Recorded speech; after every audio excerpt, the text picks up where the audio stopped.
is really interesting for brands seeing like Mercedes-Benz and Louis Vuitton like globally sponsoring League of Legends, like seeing Yeah. companies like DHL sponsoring CSGO, seeing like major fashion brands in like Fortnite and Roblox. And like, Mm. I think even as those brands come in, it really makes people question themselves why they're not. Yeah. You know, like if companies like fashion labels can find really authentic ways to enter gaming and be well received by the audience, then companies that probably have more way in are looking at it a little bit more going, oh, maybe it's time. I think it might be time. Welcome everyone to a new episode of the Zero to Play podcast. I'm your host, Carla Duke, and today I'm joined by Brad Manuel. Brad is the CEO and co-founder of Livewire, a games marketing company that creates strategies and results for global brands. Today, we'll be talking about the games marketing space and where it's heading, Brad's journey and thoughts about the games industry as a whole, and what it's been like going from working in sports to esports. So sit back, relax, and enjoy episode 10 of season 4 of the Zero to Play podcast.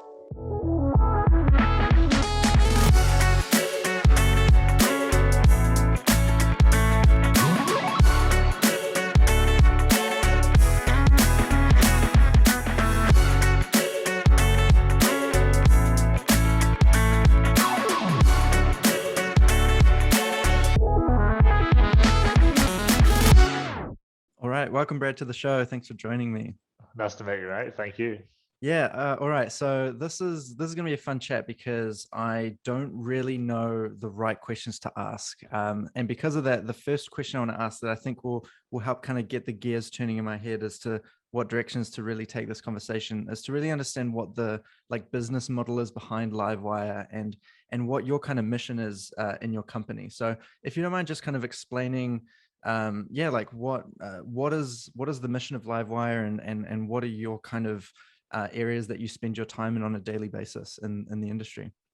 Definitely. So I guess at a high level, our mission is to help brands and marketing agencies be able to talk to a generation of people that love playing video games in a way that is not cringeworthy, basically, that they can actually engage with, that they can feel gives them more relationship with the brand and helps them kind of see the products that they have.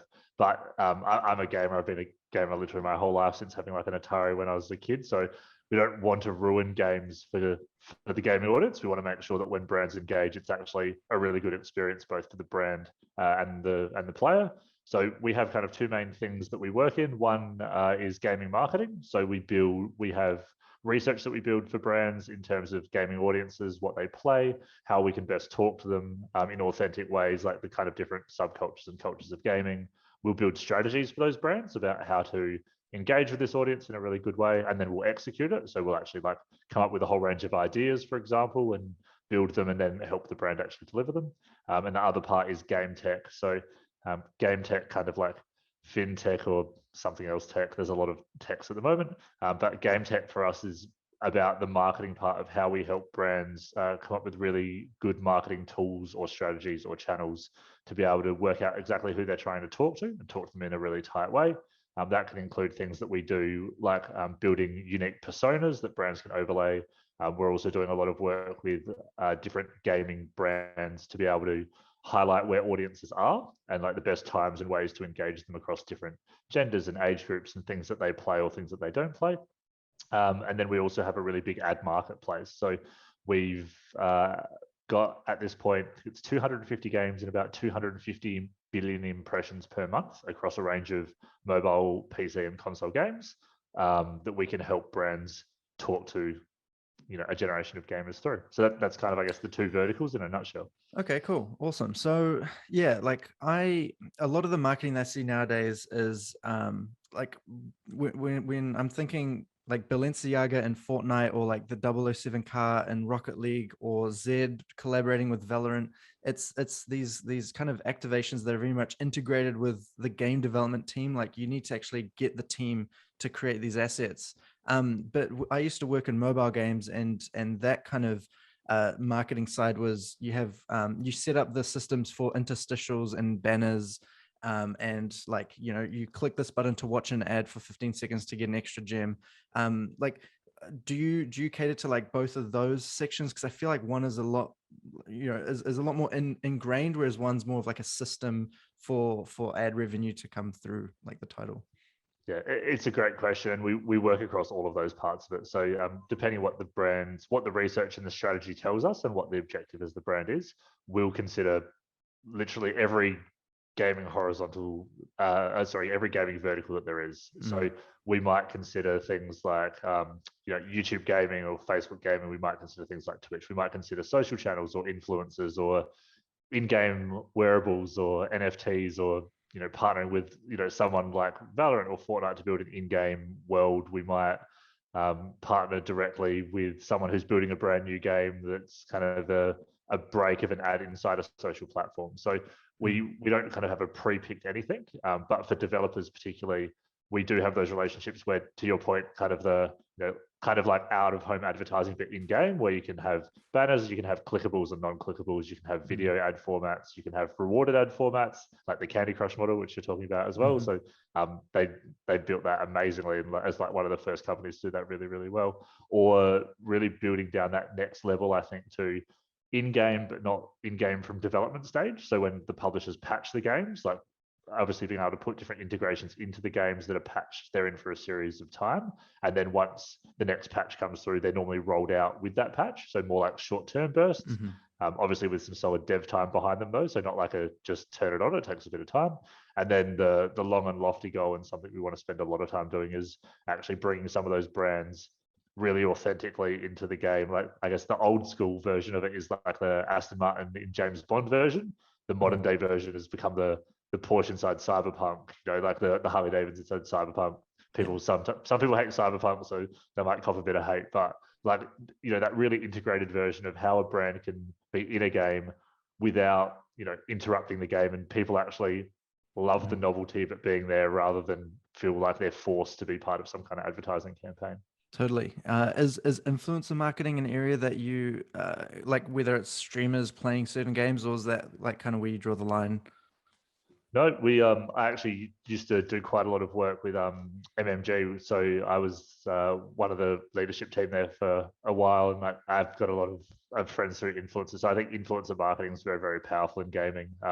For a lot of the generation of gamers and people that follow gaming, they are in some ways like the rock stars and the what would have been the sports stars and the rock stars of like the modern day generation, where I'm 34, so when I grew up, I wanted to be a musician and a sportsman, and I was useless at both, so that didn't last very long.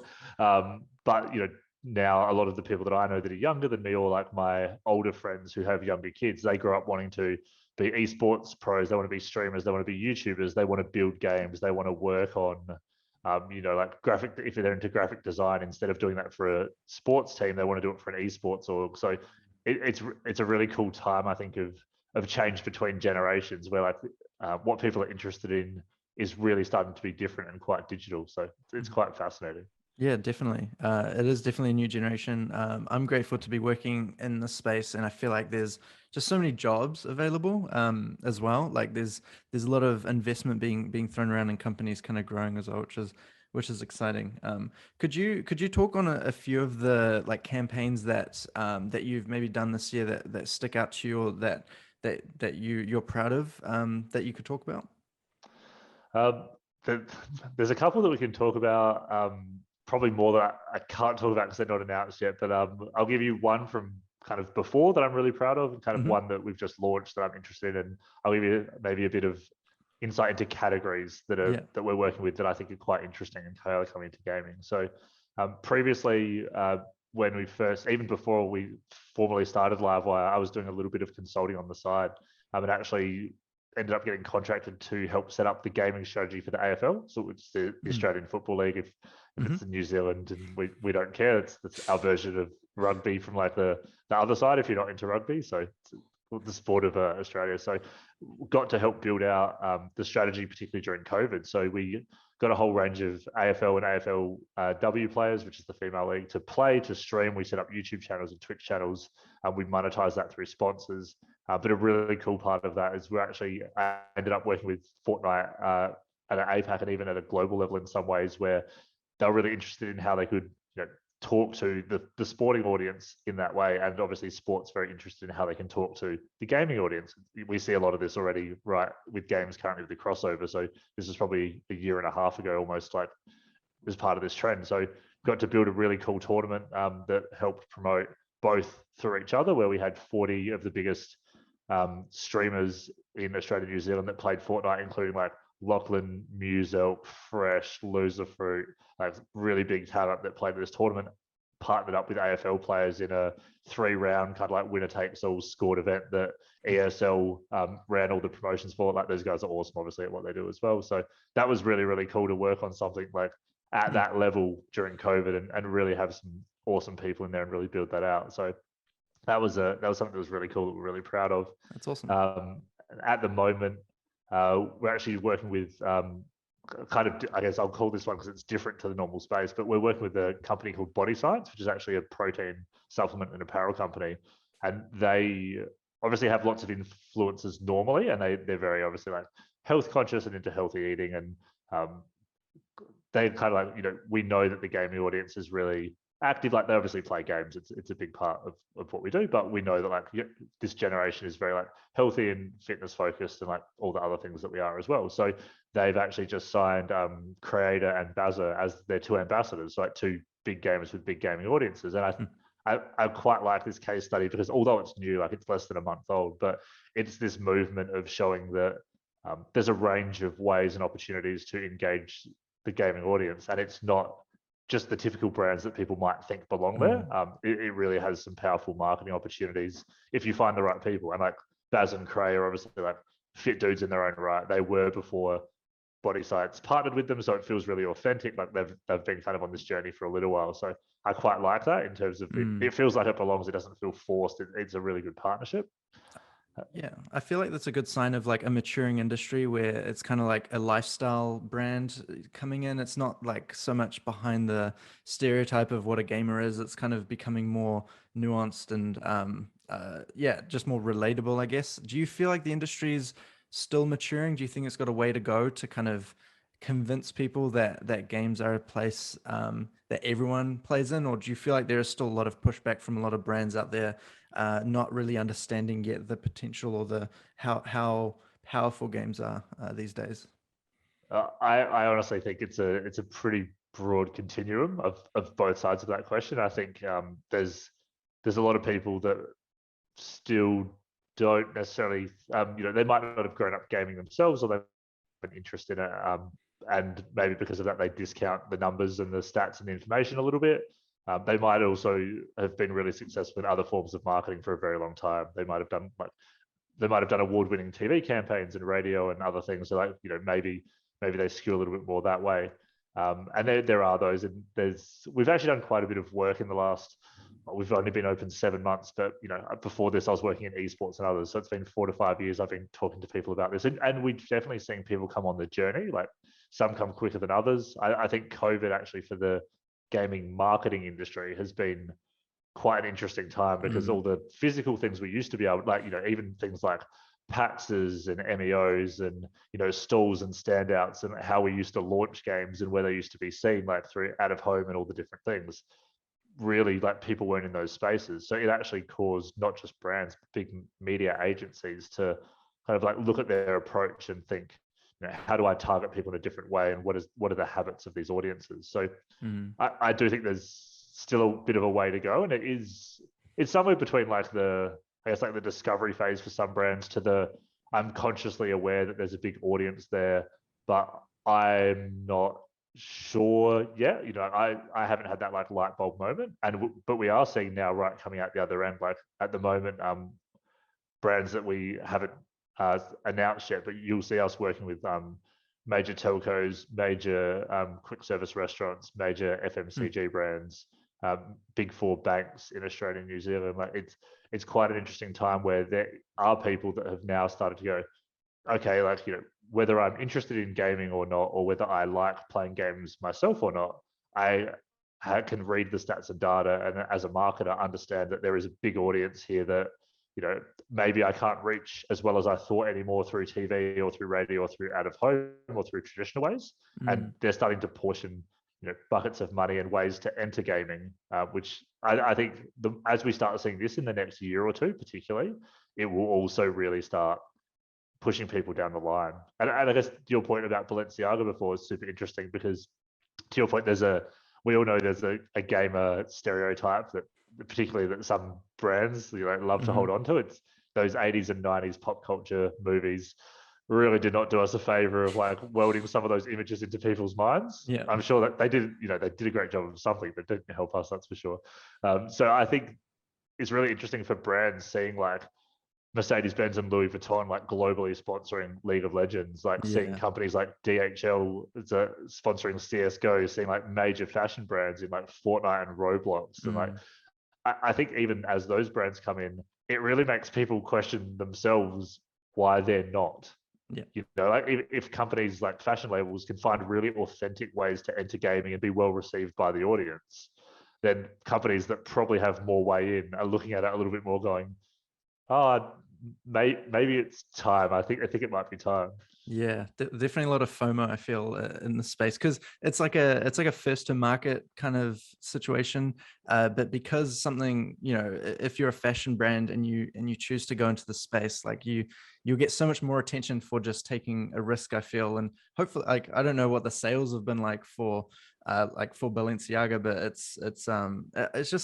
it's a cultural thing. I think that's what's really what I've noticed with things like Fortnite is they've really done a great job of tapping into the culture of I don't know, just how where kind of society's going. There's an element of virtual worlds that I kind of want to talk to you about in a bit, and companies developing virtual assets and 3D assets of their products for the future of what marketing might look like. But just quickly before I forget, you mentioned earlier how there was a Fortnite and AFL collaboration, and I'm curious to know how, because that's not a global, AFL is not really a global brand. It's quite niche to Australia, right? That's the audience. Yeah. Do you feel like there's I mean, how would that work really with global brands and then local brands? Like you mentioned restaurants and things like that doing marketing within games. How,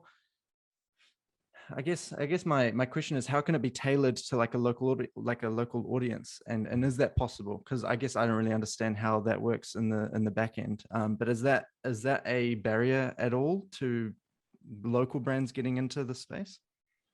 I think it's a really good question. I think I'm not going to pretend I understand the back end of game design as well as you and others. So I'll explain it probably not what I hope is a more simplified way. So some games have been built pre-prepared to be region locked and hyper targetable in terms of updates and patches and how it can really be moved and manipulated.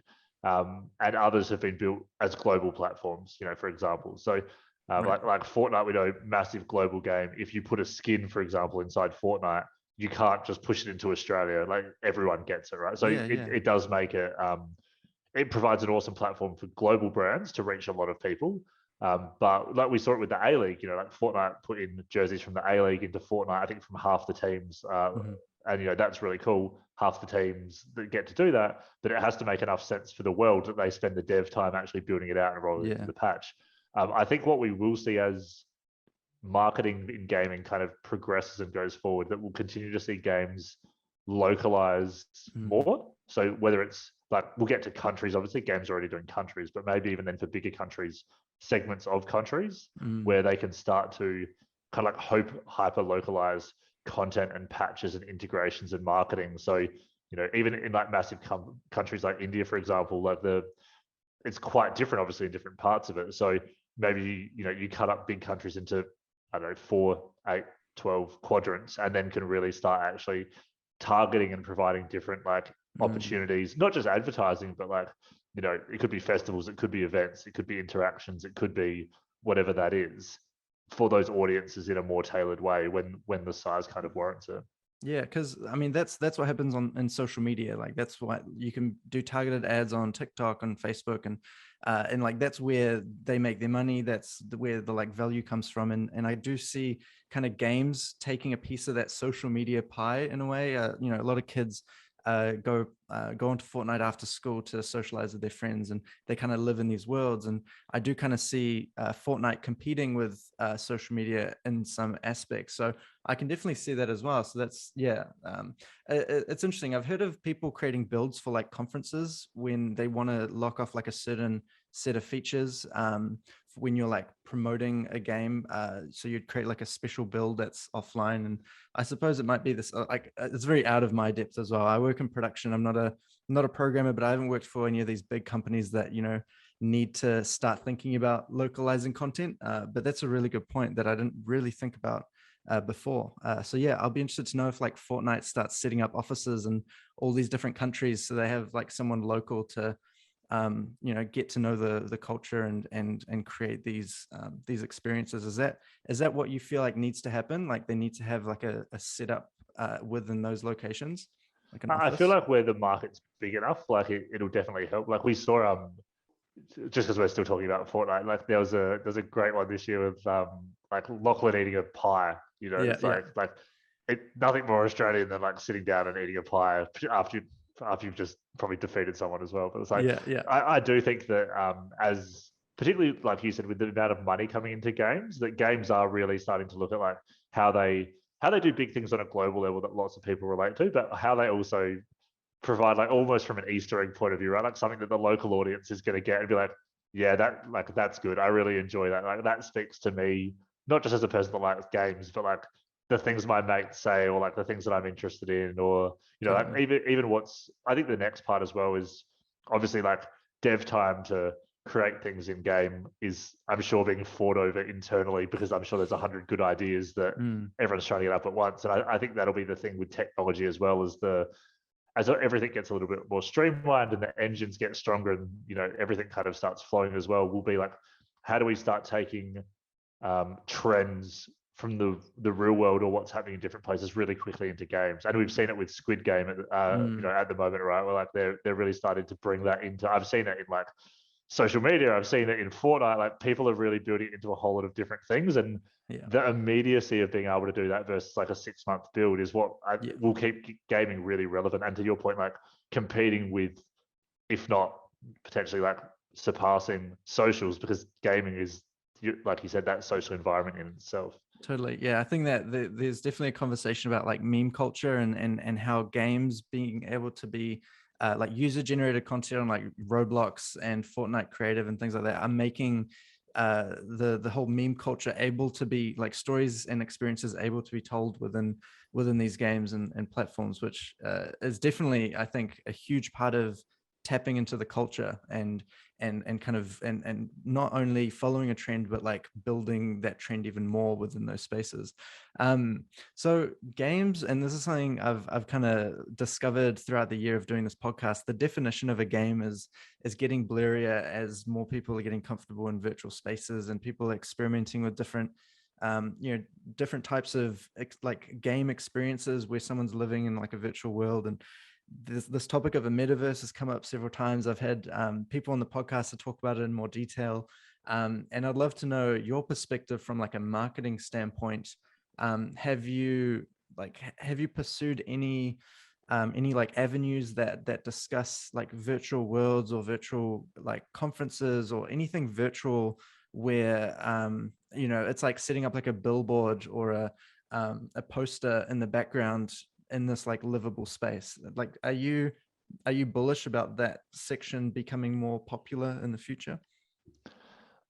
I think I am. I think the metaverse is really interesting for me because I don't think the definition of it is exactly nailed down. Like, you know, you talk to a Mm, lot of people, and lots of people are very knowledgeable on it, but they all still have slightly different skews totally. on it in a lot of ways. So like, when I think of the metaverse, and yeah, take this with an absolute grain of salt, but I think of it as like the internet 2.0 for games. So it's not owned by Facebook, it's not owned by a company, like it's not like Decentraland, like you know, it's Mm, not all these other things. It's kind of like your likeness in real life, like your avatar or whatever you choose your likeness to be in game, and how that interacts with everything that's available online. So mm, I imagine eventually, like whatever the platform looks like and how we interact with it, everything from like your personal details, to your credit cards, to your payment abilities, to your Uber Eats of the future, to the ability to like try on clothes in VR that are like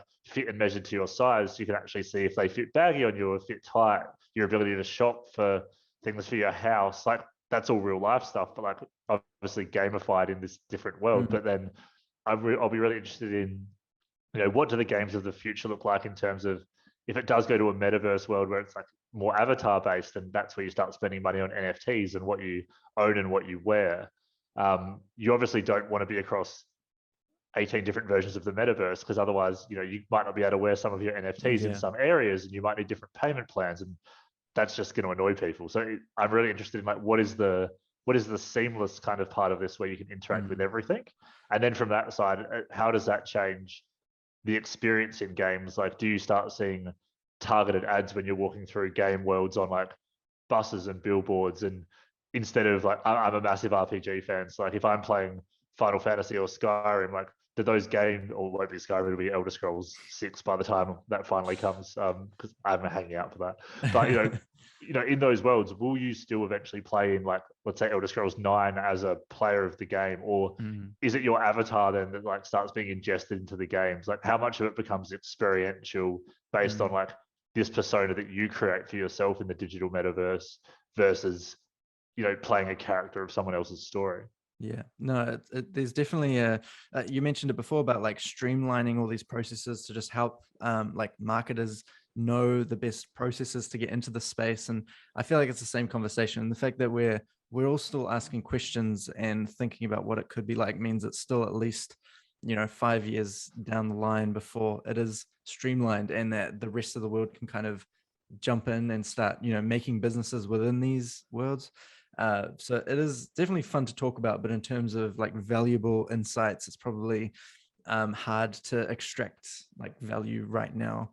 I kind of agree with that, and I think like one of the other interesting things is like for brands, like brands are doing some cool stuff inside like different metaverse worlds, and like there's but again there's like my question just comes back to this like plethora of worlds, and like kind of like that space and how we intertwine them all really smoothly with like the character and like what that kind of looks like.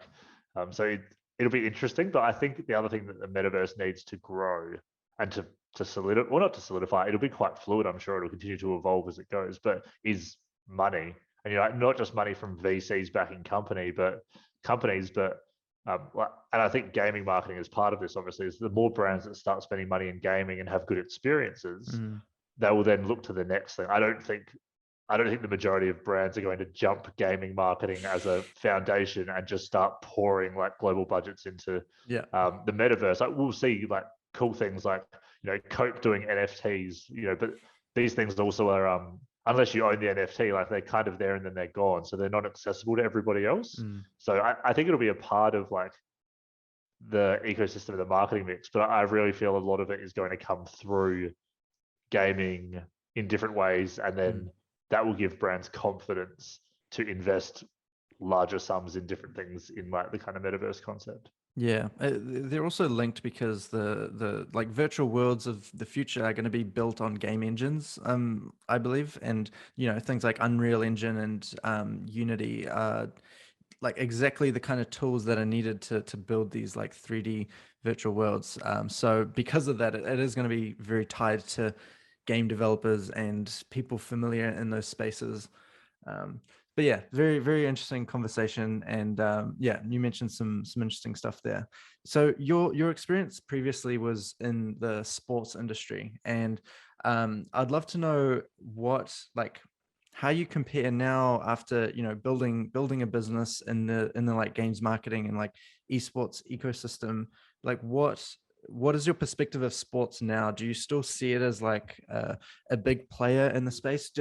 I guess one data point that I'd love to know if is how much money does sports make as an industry, and how much money does esports make, and when is that like scale gonna shift, in your opinion? Great question. So I think sport, from all the stats and data, I'll just talk Australia at the start, because I'll try to just localize this before it kind of we go. But then I think like it's a good, interesting chat to have back out the other way as well. So like locally in Australia, like esports is very much a growing industry. You know, it's going to take some time. Like the previous chat, it's going to need some investment. It's going to need brands and companies like putting in money. Like there'd be few, if any, esports teams across Australia and New Zealand at the moment that would clear between $500,000 to $1 million in sponsorship alone for the year. You know, like when I worked in sporting organizations previously, I did deals over 2 to 3 years that was the money for one brand. Like I was part of deals where one brand would spend more than that with one sporting team for 1 year, and that was a 4 or 5 year deal. So the scales are very different. I think as esports particularly will scale as the younger audience will grow up, people are becoming more aware of it because of Dota 2 International and COD League and like LOL, like Worlds, which is on right now, like that. All of these things actually bring the audience into different games. I think Australia and New Zealand are quite interesting as well because we're console markets traditionally. So like growing up, we're more likely to have had Segas and Nintendos and PlayStations and Xboxes than we were to play PC games, which means we know more about games like COD and like the Final Fantasies and Elder Scrolls and Smash Brothers, like all these things that we grew up playing on consoles, than we actually really do about LoL and CSGO. I know that's not the case for everybody, but like comparative to other places, we're actually stronger console than other places are, which is really quite interesting. So I think we'll see generational shift there as we go. I think the money sport makes in Australia and New Zealand it's massive at the moment. Like it is huge. Like major sponsorships for major leagues are tens and tens of millions of dollars. Some of them closer to hundreds, than they are to tens. So it's a lot of money, but what they ultimately have is audience. It's really what we monetize is like viewability, how often you view something, how long you view it for, which is no different to gaming and to esports. It's like a lot of it will be based on session times and engagement rates and concurrent viewerships and those different things. So I think it will come. I honestly don't know when it's parity because I think sports in our region is so developed and it's going to take a little while to start going the other way. I think when you look globally, it's quite interesting to see the amount of money that like League of Legends makes and like Fortnite makes and like the different games that become really interesting. Like there's a case study in the US I love that was part of a Newzoo report that came out earlier this year that actually showed of the NFL in America, if you have to choose between either liking NFL and video games or just video games, what do you pick? And of the report, 17% of the people said just football, so it's just NFL. 60% said NFL and video games, which makes sense. It's the largest proportion. But 23% said only video games. Yeah. Which is really interesting because in a country like America where the NFL is like, the Super Bowl is literally a national holiday. Like it's a global event. There's still more people in America at the moment that prefer video games than watching football. And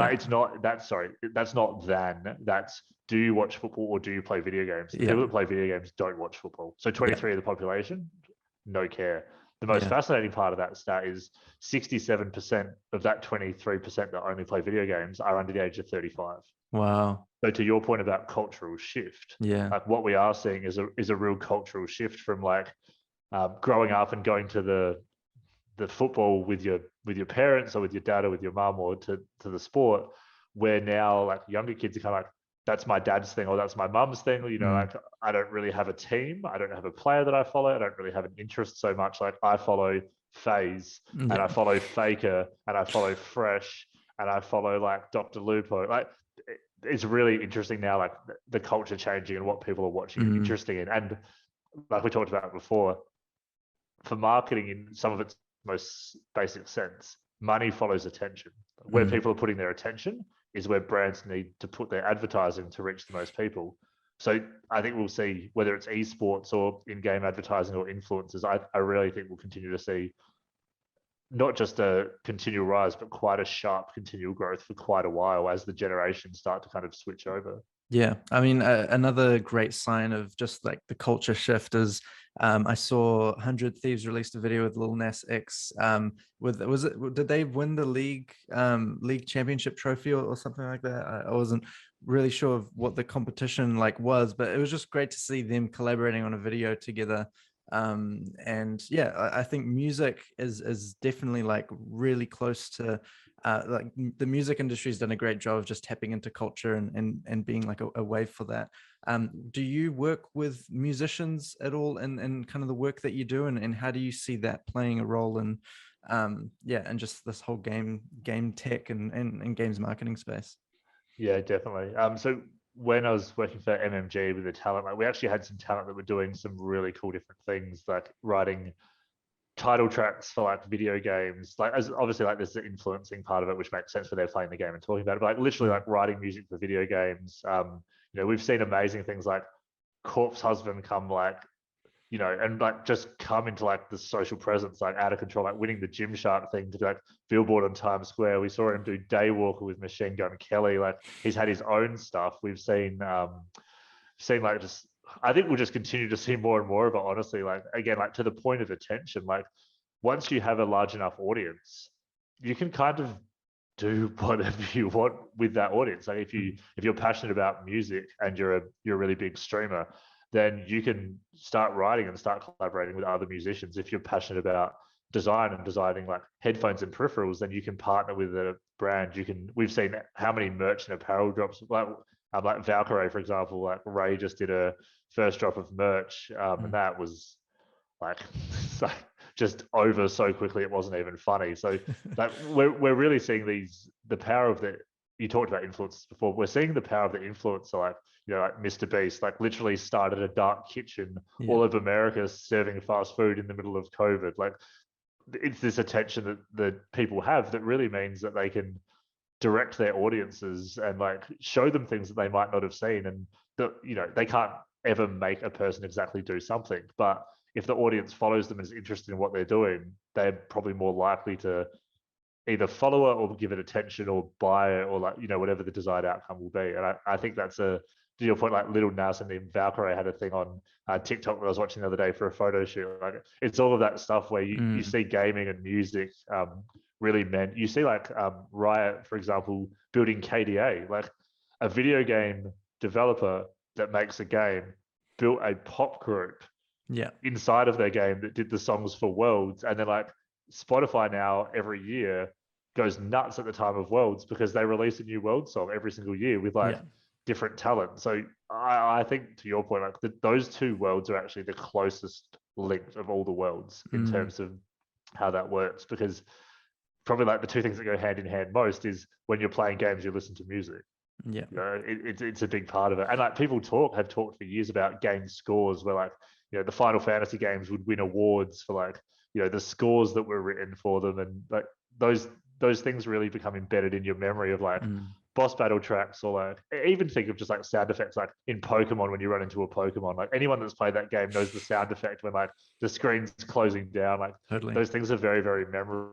I think music and gaming will become more and more intertwined, not just from a concert way, but like more and more intertwined in a lot of different ways.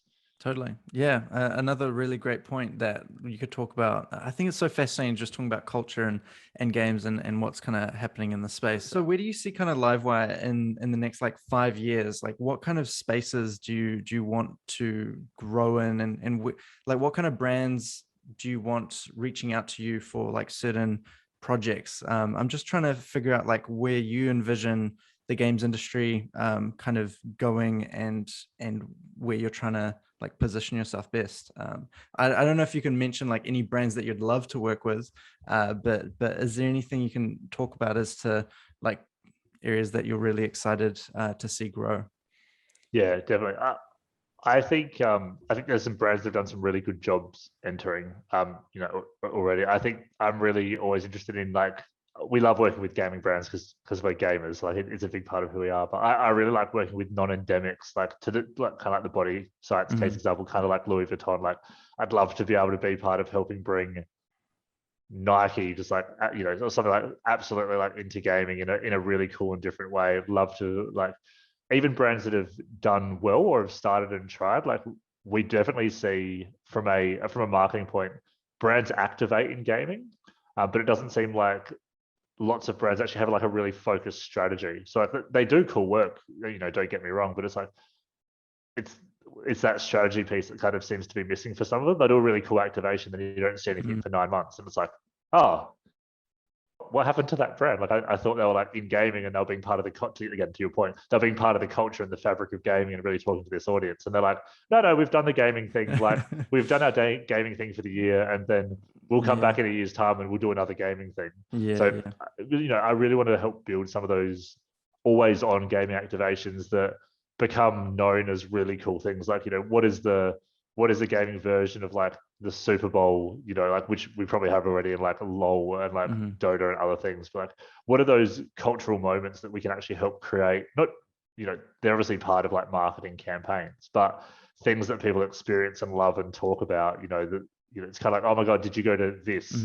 Like, we want to be responsible for building those ideas with brands that people kind of look at each other and go, how the like, where did they even come up with that? Like, how did that become a thing? And who said yes to that? Like, you want the brand's trust so much that they hear the idea that other people would go, I don't know, I just think that's a bridge too far, and they go, yep, let's go, let's put the budget behind it and let's do something really cool that people haven't seen. I've kind of felt that way. And going back to music again, with the virtual concerts that Fortnite did with Travis Scott and Ariana Grande, at first it was this big buzz thing, but I feel like if they manage to do like a couple of those every year, it's going to become a lot more normalized. And that's what I'm really interested about, is once it becomes normalized and people start getting used to these like virtual concert experiences, like what is that going to then evolve into once people start like accepting that this is going to be a thing?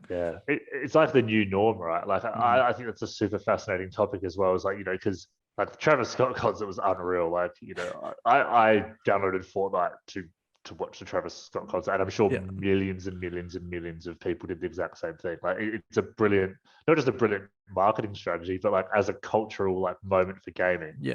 Amazing. Like, hats off to everybody at Epic and anyone that was involved in that. Like, my God. But to your point, like if everyone starts building metaverses and digital worlds in different places, and all of a sudden there's a concert every week across some platform, like, what is next? Like, not devaluing like how amazing the concerts will be, because concerts happen all around the world every single, well, not in COVID, but before that, every week concerts happened anyway. So, like, not devaluing the concert experience, because everyone likes different things, and that would be really cool. But to your point, is like, how do you one up that? Like, brands are always wanting to do something before the other one, or like the next thing. So do we start becoming like do concerts start becoming more VR and AR? I know some of those have been tried in different ways, but like, people point to like Ready Player One as a movie, and like, does it become more like sensory, about like actually like feeling and pressure and sensation? Like, who knows what technology and like 5G and whatever's next after that, and like the new things are going to allow us to do. But like, I completely agree with you. I think the first things that are done, whether it's brands entering new spaces or like new ideas, new concepts, are like, they become cultural moments, like things that stick. We're talking about them now, right? Like, we're advertising brands right now because of the great work that they've done. This whole podcast is just one big brand. We should get it sponsored. What are we doing? But it is that interesting thing. I think, like, exactly as you said, you do concerts for 3 years. Do the same people keep coming back? Is the audience as high? Other platforms start copying it. It's like battle royale games. Like, one person makes one, and then it starts going nuts. So other people start making them. Like, at what point do battle royale games not become popular anymore, because people are like, oh my God, I played this for 10 years. I want something else. And then the fascinating question for game devs who, like, who are watching this, hopefully, who it's like, so what's next? Do we go back through like a amended version of FPS or RPGs or MMORPGs, or like, do we recreate something that exists, or does someone come up with an idea that goes, you know what, build something completely new that no one's ever seen, and like basically build battle royales 0.2, but called something completely different, with a different concept, where everyone actually jumps off battle royale games and goes, actually, I don't want to play with 100 people anymore. I just want to play in my own world. I actually don't want to play with anyone else. Like, this is now the experience that I want. And totally. Yeah, I guess we'll see, right? We can't predict it, but I'll be interested, because we do know through games that obviously there's always trends, and different styles of games go up and down over time. Totally. Yeah, we could talk about that for ages A as whole nother well. podcast. Yeah. I know. We're almost running out of time, but one area I did want to touch on was for any like game developers listening that, you know, they could be like a small team building a game, or they could be part of a bigger studio and they're just trying to think about what the next game is or what the next like trend is. One question I have is like, as a marketer in your shoes, what would you like to see game developers think about at the early stages of development? Like we spoke about localizing content, which I think is a really great point. Like I'm wondering if there's another thing that you can talk about that could be insightful for any game developers for the games that they're making, that could make maybe your relationship with them easier to have, and that kind of thing.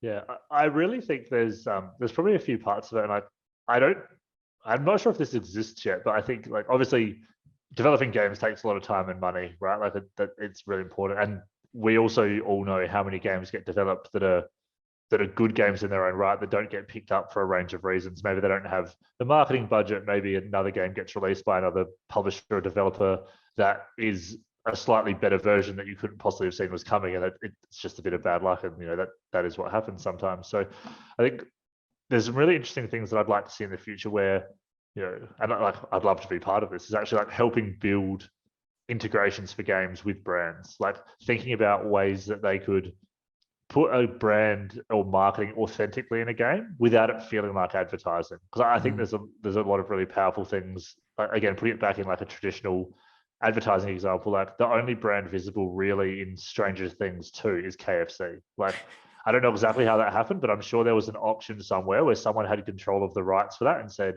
we can put one brand's 70s version in this show and there'll be no competitors.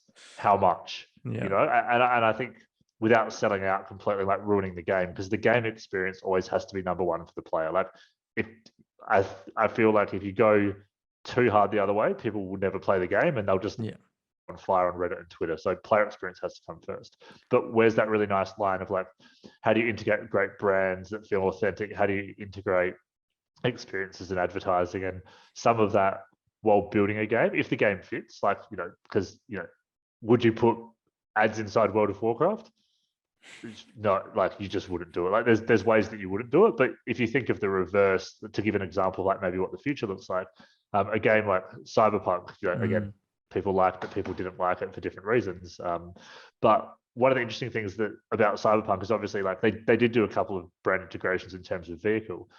But in modern day games or games that live in an advertising era, so when advertising would exist, they actually make fake brands to make the games feel real. So, Cyberpunk's fake chemists, like fake drugstores, fake auto shops, fake fast food restaurants. Like, there's an argument / suggestion / like vehicle there to actually have futurized Burger King, to have futurized Red Bull, to have futurized Coke, to have futurized pick another thing, like really like car vehicles. You could, instead of actually like, and it takes a brave marketer, because marketers are very obviously core about like brand identity and image and how we're provided. But it's almost that like projectionist look in something like Cyberpunk of going, let's actually like futurize the Coke logo. Let's build this into the game, in an authentic way. Like there's already advertising in Cyberpunk, there's already billboards, there's all this stuff, but let's not actually try to sell modern day Coke products.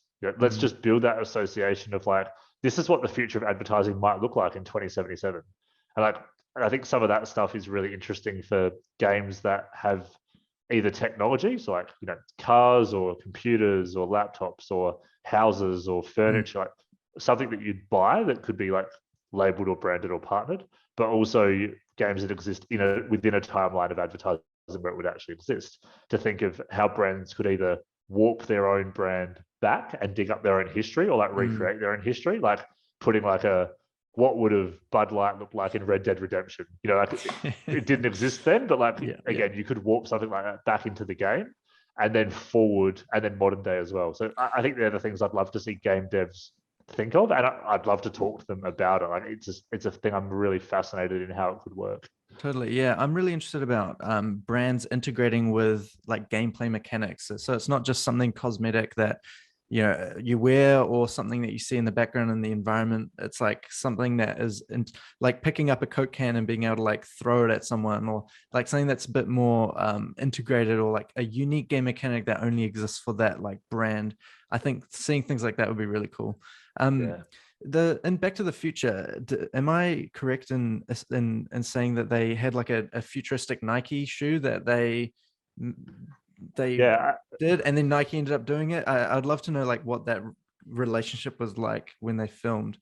I would love to know as well. I would love to know if that's a paid ad or not a paid ad. But like, I think we've actually seen this, right? Where like not just games necessarily, but movies and like cartoons and things are actually like preempt technology, like things like the Bond series with like, all the hidden ways of communicating and all the things like the Jetsons with like escalators and all like, we're not quite at like flying cars and chutes and ladders and stuff yet. But like, we've definitely seen like people try to build hoverboards because they were built inside Back to the Future. We've seen people try to build jetpacks because they were created in shows. Like, I think sometimes not just games, but like entertainment generally, like really creative people can not predict, but show things that people haven't thought of. And that gives very clever engineers and people with like the skills, A, the interest, and B, the challenge to kind of be like, I wonder if we can do that. Like, so I wonder, to your point, if gaming will actually feed in reverse some of those, whether, again, we go back to Ready Player One of things, but whether it's that or something else, like